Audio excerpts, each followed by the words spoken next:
राज्य माध्यमिक व उच्च माध्यमिक शिक्षण मंडळाकडून घेण्यात येणाऱ्या 12वीच्या परीक्षेला आजपासून सुरुवात होत आहे।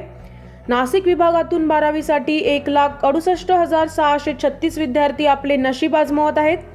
सकाळच्या सत्रातील परीक्षा 11 वाजता सुरू झाली असून दुपारच्या सत्रातील परीक्षा 3 वाजता सुरू होणार आहे। कॉपी मुक्त परीक्षा पार पाडण्यासाठी मंडळाने केंद्रनिहाय तपासणी पथकाची नियुक्ती केली आहे। तसेच परीक्षा केंद्राजवळील 100 मीटर अंतरावरील झेरॉक्स सेंटर बंद ठेवण्यात आले आहेत। 9 न्यूज महाराष्ट्र ब्युरो, नाशिक।